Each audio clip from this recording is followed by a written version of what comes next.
Alright, Chris here with another build comparison. This time we're going to compare the Heirophant explosive arrow to the Chieftain explosive arrow for solo stuff found hardcore gameplay. I've gotten the Heirophant paste spin off of the Zizeron video about it, so that's what I have loaded up here. And the first thing I'm going to do is fix it up. So first convert to 3.17 so we can get rid of these custom modifiers because those are built in. I switch the items from end game to mid game because I think those are somewhat more reasonable. And the last change I'm going to make is that I think it's a little bit unreasonable to say, at least in an early mid game area, that you are double silver indigoing a mid tier amulet for watchtowers. So I will path to that instead. I don't think this makes a huge amount of difference looking at head to head, but I think it's a more natural starting point, at least for me, to look at the build. So I am going to take that anointment off. Okay. So we need to get down to 113 points because I want to compare at level 90. I think that's the best place to compare builds. Just think it's the best place to look. So we're going to cut off some of the worst nodes of this build. Those are the worst life nodes. And then we're going to cut off the worst of the damage nodes, such as here. 4.9 compared to... Don't need this for the resistance quite. Okay. Cool. All right, we're down to a 90 level build, 113 points. So what are the numbers? We have an attack rate of 2.47, a totem placement time of 0.11, hit chance 98%, mana cost 23. This is relevant because this is not on life tap, unlike the champion build. So mana cost of 23, unreserved mana, so you can cast it 4 times and you'll be fine. Evade chance of 64%. Physical, well, let's look here. So in previous videos, I would always put in a 10,000 point enemy hit, and I didn't do it in the last comparison video because the box is no longer there. But I figured out what they did with it. They migrated it over to enemy stats, and they've given us a lot more options. But what I'm going to do is I'm going to put in an enemy skill physical damage at 10,000, so a chunky, potentially one-shotty hit. By the way, if you were to put this in with the Chieftain versus Champion, this would make Chieftain look even stronger because Champion is relying on armor, which is negatively affected by big hits, whereas Chieftain is mitigating more of it through damage conversion and endurance charges, which is not affected. But anyway, 10,000 physical hit. Heirophant can take a little over 10,000 in physical, and they can take 24 and some change in elemental. They have 100% spell suppression chance, and for resistances, they're plus 18, plus 26, plus 22, minus 17. Okay. So, Hierophant has one advantage that's a little bit more intangible, and that's that they can summon one more totem than we can. Now, there's a couple ways I tried to think about how they are benefited by that extra totem. One way to think of it is like they have 14 and some change percent more speed. But it's a little bit hard to say in POB terms where the benefit actually comes because both of them are getting in the number of charges in 1.2 seconds, which is the duration of explosive arrow, to say that they have 20 fuses on the enemy, and anything past 20 fuses isn't really doing anything.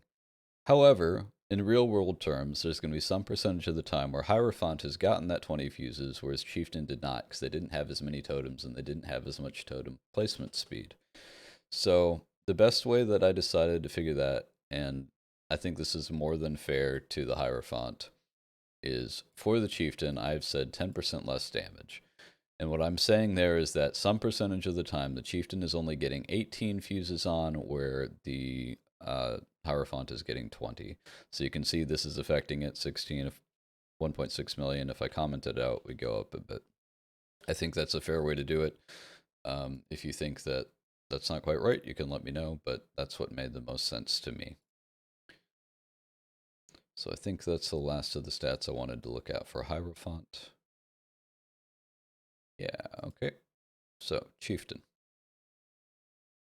Also 90.3, a little bit faster attack speed, totem placement rate, but this is already sort of factored into just me saying it's going to be 10% less damage because some percentage of the time, like I said. Anyway, the mana is a little bit tighter on Chieftain.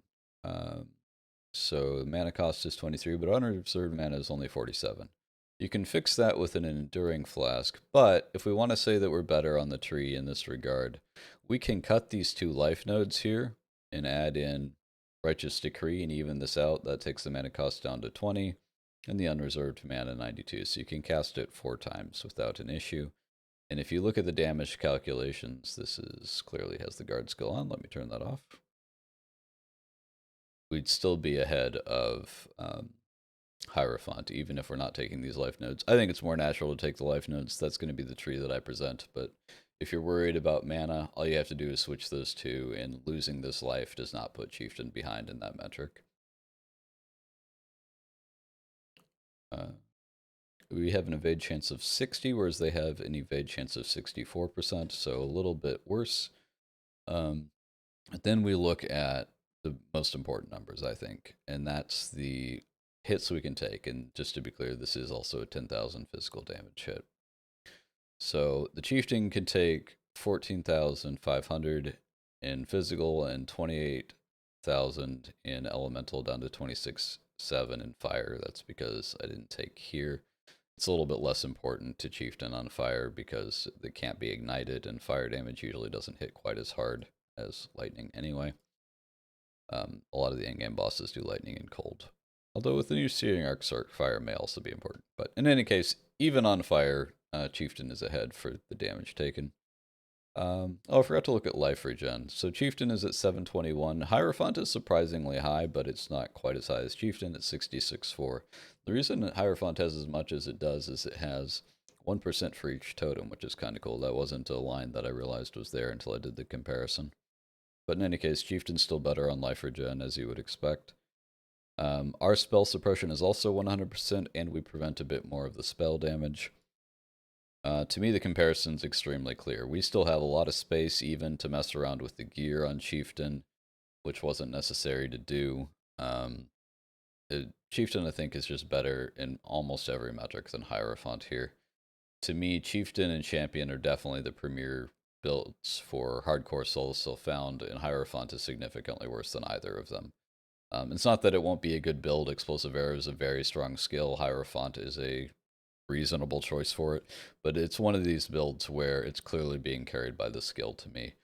The skill is strong enough that you could take almost half the ascendancies in Path of Exile and it would still look pretty decent, but I think that the best options are going to be Chieftain and Champion. To me, it would be Chieftain ahead by a hair over Champion, which is what I felt I demonstrated in the last video.